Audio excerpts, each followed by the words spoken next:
Hello guys, welcome back to the channel. It's TPM5 with another NBA video. In this one, I'm going to be talking about the Brooklyn Nets versus the Cleveland Cavaliers in the play-in game that'll be occurring on April the 12th. And it'll be an exciting game between the 7th and 8th seed. The winner will be taking the 7th spot in the Eastern Conference. So, without further ado, let's get started. Now, the Brooklyn Nets had a 44-38 record in a very interesting season for them. One which, here's a little fun fact for you, saw them have a better away record than a home record, 24-17 opposed to 20-21. That's obviously due to Kyrie Irving not being allowed to play in the state of New York for quite a large period of time. As you guys may know, that got lifted, so he's able to play home games, which is massive for them in this playoffs push they're looking to make. They finished the season strongly, winning 4 games in a row, and they were, spearheaded by an elite offense, which was 10th in the league, at below teams like Charlotte and also Phoenix. Now that is a bit skewed because they were without Kyrie for some time, so to be 10th without Kyrie for a large period of time is pretty impressive. Now on the defensive side of the floor, that's where the Nets need to put things together and try and hide their weaknesses because they're 20th in the league. Now, obviously we knew this team wasn't going to be strong on defense, but to win the title, they're going to have to step that up quite a bit.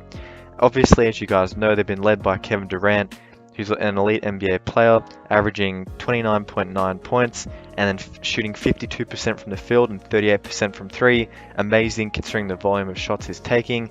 Kyrie Irving is second leading scorer for the team with 27.4 per game, 47% from the field and 42 from 3. The additions Seth Curry and Andre Drummond from the Ben Simmons trade have really hit the ground running, with Andre Drummond averaging a double-double in his time with Brooklyn, and then Seth Curry is averaging 15 points on 42% from 3 for the whole season. Now, the Brooklyn Nets have won the season series against the Cleveland Cavaliers at 3-1, so they won the most recent meeting as well. That was interesting, and we can read a bit into that for them so far. Now, I guess the question for the Nets will be, how they fit and how they can pull the pieces together, just making sure they continue on that late season form. And obviously Ben Simmons won't be playing, at least for this game. Goran Dragic should be back from his COVID-19 health and safety protocol. And then Seth Curry had an ankle injury and might not feature in this game. Now, this is the Nets game to lose. They really are in some strong form to finish their season, so I expect them to really have a good chance to get up. But before I move on to the Cleveland side of the preview, please don't forget to like, share, and subscribe this video. I make NBA content 2 times a week. I've been a bit busy, so I'll be uploading more over this playoffs period. So if that's something you're interested in, feel free to subscribe. But moving on to the next team, obviously, which is the Cleveland Cavaliers. They were one of the feel-good stories early in the season. They ended up finishing with a 44-38 record. Not really ideal compared to what it looked like it could be for them. And a late season slide saw them, fall into the play-in spots. Their defense has really been where they've hung their hat this season. Currently 6th in the league in terms of defensive rating.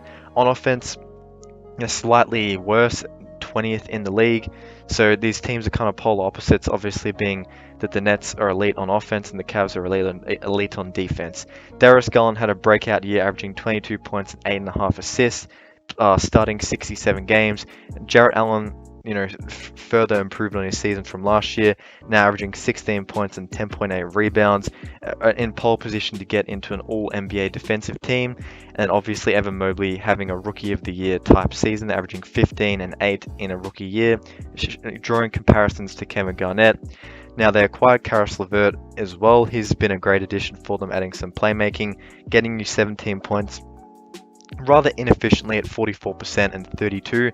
Not the most efficient player, but you can get points and scores out of him. Now, just to what I was saying before about how the Cavs started well, through 56 games this season, they had a 35-21 record out of that 56 game period. Since then, the Cavs only won 9 games while they lost 17, so they have been hampered by injuries, and that's another thing for them as well. They've been hampered by injuries for that kind of run, which is unfortunate because if you were to redo the post All-Star break scenario, 9 times out of 10 they would have avoided the play-in, but due to a bad stretch of injuries for JB Bickerstaff, really limiting the amount of players he could pick from, they are in the play-in. Now, Jarrett Allen had some issues with his finger.